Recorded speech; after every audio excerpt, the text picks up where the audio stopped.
जय हिंद दोस्तों। तो अक्सर आप लोगों को सबसे ज़्यादा कंफ्यूजन रहता है कि सर टाइम टेबल कैसे बनाएं, तैयारी कैसे करें, जीएस की प्रिपरेशन कैसे करें, सही शेड्यूल क्या होना चाहिए, किस तरीके से हम पढ़ाई करें। कहने को तो इतनी सारी बातें हैं, ठीक है, लोग बहुत सारी बातें बोल तो देते हैं वीडियो में, लेकिन सही तरीका क्या है। तो मैं आज आप लोगों को अपने कुछ नोट्स, अपने बनाए हुए तरीके, जिससे मैंने सिलेक्शन लिया, जिससे मैं एक्साइज इंस्पेक्टर बना, जिससे मेरा ऑल इंडिया रैंक 114 आया सीएचएसएल में और हर पेपर में 50-50-50 आया। आज मैं आपको अपनी नोट्स दिखा रहा हूँ, अपने पढ़ाई हुई चीज़ें दिखा रहा हूँ मैं, ठीक है। मेरी हमेशा से एक आदत रही है भाई, और वो ये रही है कि मैंने कभी किताबों को बेचा नहीं। हमेशा से जो, अगर छठी क्लास की भी मेरी किताब है ना, आप हमेशा मेरे पलंग में देखोगे, बेड में हमेशा रखा हुआ है मेरे घर पे। तो आज हम लोग घर की शिफ्टिंग कर रहे थे और शिफ्टिंग करते वक्त बहुत सारी किताबें उसमें से निकली, तो मैंने कहा बच्चों को ये बात बतानी ज़रूरी है। तो चलिए आइए, इधर आइए सर, थोड़ा लेकर आइए, वीडियो में दिखाता हूँ। ये देखिए मेरी जीएस की बुक की हालत आप अगर देख पा रहे हैं तो ये लुसेंट की किताब है। मैं हमेशा लुसेंट रिकमेंड करता हूँ आप लोगों को पढ़ने के लिए। और अगर आप यहाँ देखेंगे तो इस किताब की ज़रा ये हालत देखो क्या है, किस तरीके से सारे पन्ने लाल एकदम दिख रहा है आपको। एक एक पॉइंट, जैसे राष्ट्रकूट भी है ना, तो राष्ट्रकूट को पूरा तरीके से मैंने पढ़ा है यहाँ पे, ठीक है। अगर आप देखेंगे तो मैं हिंदी में भी पढ़ता था, इंग्लिश में भी पढ़ता था यहाँ पे, जिससे मुझे जानकारी अच्छे से समझ में आ सके।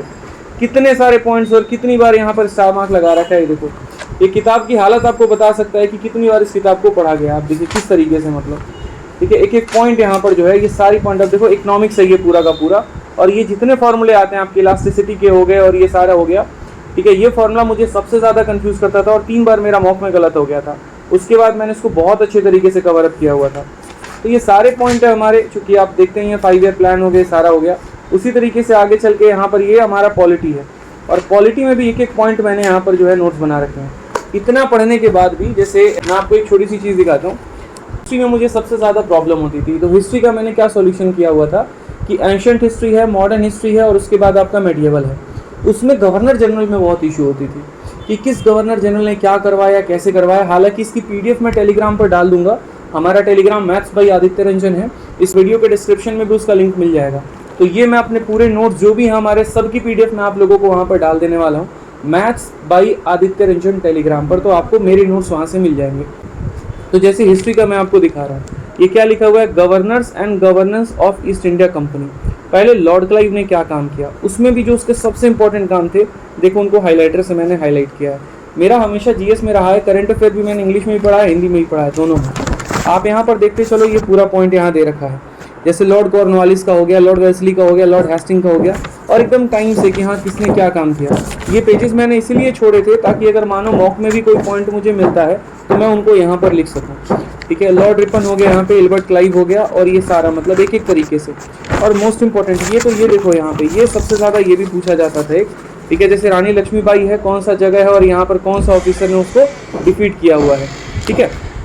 सबसे इंपॉर्टेंट मैं आप लोगों को इधर दिखाइए, सबसे इंपॉर्टेंट आप लोगों को जो रहता था कि सर प्रिपरेशन, जैसे आप लोग भी अपने कॉपी में लिखते हो अपने नाम के आगे इनकम टैक्स इंस्पेक्टर या फिर कस्टम इंस्पेक्टर या फिर कुछ और मेरे भाई, ठीक है। और टारगेट भी आप लोग अपना अपना एग्जाम का देते हो। तो मैंने भी अपने एग्जाम का टारगेट दिया था, जिससे मैं एक्साइज इंस्पेक्टर बना। आज वो दिखाता हूँ, ठीक है। तो ये देखो यहाँ पे क्या लिखा हुआ है, मास्टर नोट्स फॉर सीजीएल 2019, ठीक है। ये मेरी वो कॉपी थी और ये मैंने वजीराबाद दिल्ली में ही है, यहाँ पर डायरी बड़े सस्ते में मिल जाते हैं। जब स्पेशली आप गांधी विहार से पुल क्रॉस करते हो ना, तो वहाँ 100 150 रुपये में जो है आपको यहाँ पर डायरी दे दिए जाते हैं। तो ये जैसे 2019 की डायरी है, 2020 में आपको मिलती है 100 रुपये, इस तरीके से। तो वहाँ से ले ली थी हमने। इधर आइए, ये देखो बहुत पुराना, आज से 3 साल पहले का, कलर भी उड़ चुका है इसका, ठीक है। और बाकी यहाँ पर ये देखो मैंने किस तरीके से अपना नोट्स बनाया हुआ है पूरा का, आप ये देखते चलो। ये सारे मुझे मॉक एनालिसिस करना है, 1 जनवरी की बात है, ये सभी के मॉक एनालिसिस करने हैं, किस तरीके से सारा लिखा हुआ है। अब जैसे मॉक एनालिसिस किया मैंने, और मॉक एनालिसिस में मुझे जो इंपॉर्टेंट वोकैबुलरी मिले, देखते चलो सारा का सारा मैंने यहाँ लिखा हुआ है। मुझे यहाँ पर जैसे याद नहीं हो रहा था करेंसी को लेकर, आप करेंसी में देखो मैंने कैसे लिखा हुआ है, क्रोन है, तो क्रोन हमारा करेंसी किस किस कंट्री में चलता है, तो सी डी सिंह से याद कर लिया। सी मतलब सीजेक रिपब्लिक, डी डेनमार्क हो गया, स्वीडन हो गया, इस तरीके से करके अलग अलग ट्रिक्स के माध्यम से सभी चीज़ों को हमने याद किया। उस समय आर्मी में किसका रैंक क्या होता था, इसके ऊपर भी क्वेश्चन आता था। फील्ड मार्शल किस में, ठीक है, फील्ड मार्शल, फिर जनरल, फिर लेफ्टिनेंट जनरल, मेजर जनरल, इस तरीके से करके आपका ये सारा है। इंग्लिश में कुछ इंपॉर्टेंट हमारे फ्रेजल वर्ब हो गया, वोकैबुलरी हो गया, इडियम्स हो गया, वो सारा का सारा हमने यहाँ पर लिख रखा है। तो इस तरीके से जो है हमारे सारे पॉइंट होते थे। नेक्स्ट मैं आपको अपना देखो रीजनिंग का भी दिखा रहा हूँ। अब जैसे मैथ्स है, ठीक है, और जीएस भी है, ये सारे पॉइंट हो गए। अभी तो मेरे पास, मैं आपको सोचिए सिर्फ 1% मटेरियल दिखा रहा हूँ, ये सिर्फ 1% है। अभी तो पूरा बाकी सारा सामान मेरे बेड के अंदर में है। और अब तो मैं कुछ बच्चों को बुक्स भी दे दी है मैंने अपनी, जो तैयारी कर रहे हैं, जिनके पास उतना सक्षम नहीं है। ठीक है, जैसे मैंने अपनी मैथ्स की सारी किताबें उन बच्चों में बांट दी जिनके पास तैयारी करने के लिए किताबों तक नहीं है, पैसे तक नहीं है। ठीक है, इंग्लिश की भी अपने सारे नोट्स दे दिए, जीएस के भी सारे नोट्स दे दिए। जो थोड़े बहुत मेरे पास थे वो मैं आपसे शेयर कर पा रहा हूँ। इधर लाइए, अब मैं आपको रीजनिंग के भी अपने दिखाता है। इसमें रीजनिंग वाला पता लिखा है, ये वाला देखो आप, ये पॉइंट मैंने मोड़ रखा है। जैसे आप लोग भी ये पढ़ते होंगे कि जब देश में राष्ट्रपति और उपराष्ट्रपति दोनों ही ना हो तो भारत का मुख्य न्यायाधीश कौन होता है? तो दोनों ना हो तो भारत का जो काम करता है वो कौन? तो मुख्य न्यायाधीश जो होता है वो देश का पूरा काम करता है। आप लोगों से मैं क्वेश्चन पूछता हूँ, उसका आंसर मुझे कमेंट बॉक्स में देना, पता चल जाएगा मेरे भाई यहाँ पर। ठीक है, कि आप लोगों ने कितना पढ़ा है। यदि राष्ट्रपति की असैनिक मौत हो जाए या फिर वो पद त्याग दे तो कितने माह के अंदर इलेक्शन कराना जरूरी है? जरा मुझे ये पॉइंट बता दीजिएगा। ठीक है, जरा मुझे ये पॉइंट बता दीजिएगा जल्दी से कमेंट बॉक्स में इसका आंसर। तो ऐसे ही हमारे, और आप यहाँ देखो रीजनिंग का भी मैं कह रहा था, जैसे रीजनिंग में कोडिंग डिकोडिंग का कुछ पर्टिकुलर हो गए, ये भी मैं पूरा का पूरा लिखा था यहाँ पे। देखोगे अगर आप, तो जैसे लुब्रिकेटर है तो लुब्रिकेटर का कोड आ गया यहाँ पर, और बाकी सारे उसके आधार पर क्वेश्चंस हो गए। ये सारा आप देखोगे ना, तो ये सारा रीजनिंग का पूरा लिखा हुआ है, एक एक पॉइंट यहाँ पे। रीजनिंग के सेक्शनल मॉक टेस्ट लगाए तो देखो उसमें मैं लिख लूंगा खुद से यहाँ सारे क्वेश्चन और ऑप्शन, और बाद में मैं उनको सॉल्व कर रहा होता था, किसका काम क्या है क्या नहीं है। अच्छा, एक और चीज़ यहाँ पे, किस तरीके से यहाँ पर देखते चलो आप यहाँ पर कि पहले कौन आया, दूसरे कौन आया, तीसरा कौन आया, हर एक पॉइंट को बहुत डिटेल में पढ़ा था। इसमें तो मैंने जो है अपना एक शेड्यूल भी बनाया हुआ है, मैं आपको अगर अपना शेड्यूल भी दिखा दूंगा। ठीक है, अगर मुझे मिला कहीं पर तो, कि मेरा पढ़ने का शेड्यूल क्या था, सुबह कितने बजे उठना है, कैसे है क्या है। ये देखिए मेरा शेड्यूल यहाँ पे।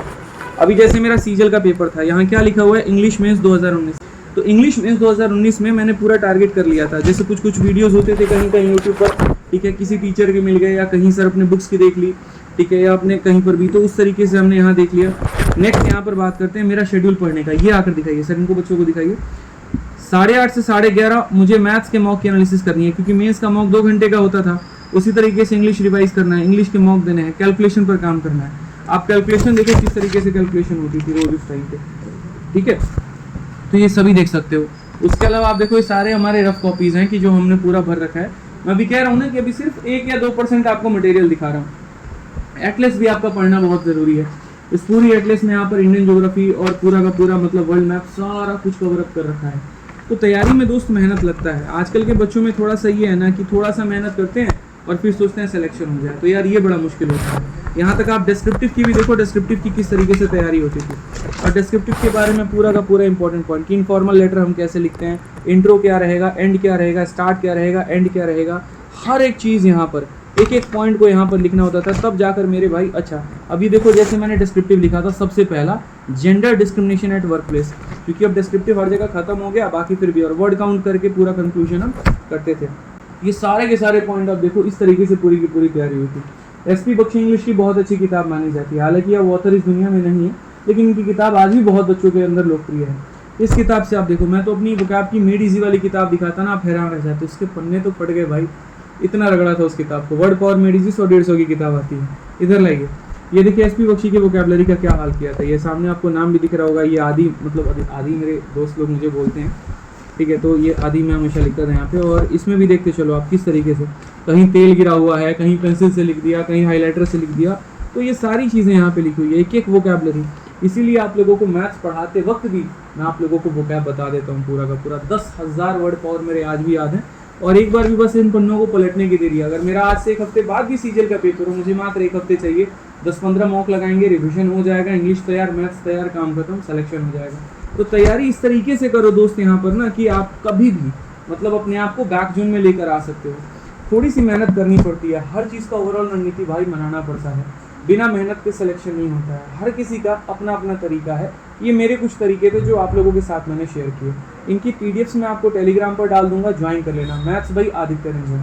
ठीक है, बाकी आप लोग वीडियो के कमेंट बॉक्स में ज़रूर बताना कि कैसा लगा, और अगर कुछ ऐसी वीडियो आप और चाह रहे हो तो मेरे पास और भी स्टेप्स हैं अपने तैयारी के समय करते हुए दिखाने की, वो भी मैं आप लोगों को ज़रूर दिखाऊंगा। ठीक है, तो मेहनत करो, मेरी दुआएं आप लोगों के साथ है। भगवान करे आप सभी का सिलेक्शन हो, बहुत कामयाब आप लोग लाइफ में आगे बढ़ो। बस ऐसे ही डट के मेहनत करते रहो दोस्तों। धन्यवाद।